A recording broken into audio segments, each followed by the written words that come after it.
Hi everyone, so today I'm going to share some of the takeaways that I had from the recent tech layoffs that I experienced, which is there is no stable job. So let's move back forward to the year of 2020. In the year of 2020, which is the year that I graduated from my bachelor degree in chemical engineering from the University of Calgary. For those of you that are in Canada, you'll know that Calgary is heavily based for oil and gas industry. So basically, if you're studying for the chemical engineering in the University of Calgary, you're closely tied to the oil and gas industry. By the year, the oil and gas industry just crashed, and I have witnessed thousands of the industry professionals from Calgary downtown just getting laid off. They were literally just carrying boxes from the office, and I was like, this sucks. And for the total class size at my school, there's only around 10% of the new grads that was lucky to find a job. Unfortunately, I did not, and that's part of the reason why I studied software engineering. And after working in the software industry for almost 2 years, unfortunately, one day I find out that myself unfortunately got laid off. This is something that I totally could not expect. If I was asking myself if I will lose my job after a year or something, I would like, what are you talking about? This is such bullshit. And now let's talk about the takeaways. The first, which is the biggest takeaway that I have, is actually having a financial plan. I realized that before I had zero financial plan and I was just relying back to back checks that I had. I had zero financial planning, I do not have any emergency fund, and I was just spending so much unnecessary spendings trying to enjoy my life. I realized that a lot of those stuffs are actually unnecessary, and it is crucial for me to have a financial plan, which includes set up an emergency fund in case there is any unforeseen events that's happening. For example, something like layoffs in the future.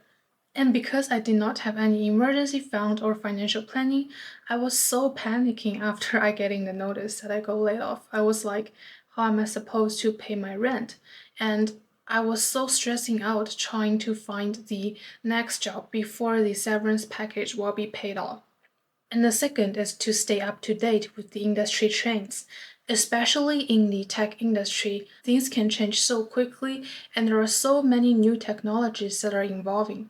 It is crucial for us to understand what are people talking about and what are the most popular technologies that our people care about, so we can upskill our skill sets and try to identify new job opportunities to position yourself as a valuable asset to the potential employees. And the third is about upskilling. So once you have identified what are the most popular industry trends and understand what are the potential hiring trends for most of the tech companies, it is time for you to spend some time to learn about the new tech stacks that people are talking about for you to get some hands-on experience. Now, I do want to say that it might be challenging for you to spend time studying after work, but it is crucial for you to spend that much of the time as an investment for you to upskill yourself and keep you at the top of the wave tide when the storm actually comes. And the fourth takeaway is to continuously build your network. I know that oftentimes recruiters will be reaching out from LinkedIn asking if you're opening to any of the job opportunities. I would suggest that you should always say yes to them.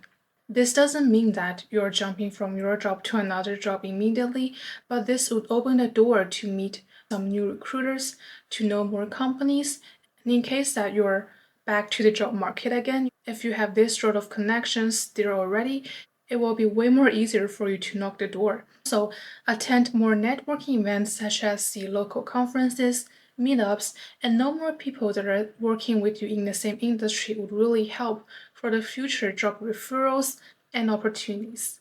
And the last takeaway is to diversify your skill set. This can include the technical skills, which I talked about, the soft skills, as well as the domain knowledge that you learned from the past work experience that can be transferable to other positions. If you're truly interested in transferring to another adjacent field, I would suggest you to build up your skill sets first and try to test out the market. Prepare a resume, send it out to a few hiring managers, and see the response, and get feedback about whether you're on the right track or not. And you should also network to those industries that you are interested in.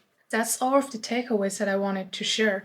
coming from the chemical engineering background, experiencing the lows of the oil and gas industry in 2020, and now it's the lows of the software industry, which I got laid off. I do wanted to say that I find out there is no job that is stable, and you should always upskill yourself and get prepared. That's all about today's video. Thank you so much, and I will see you at the next one.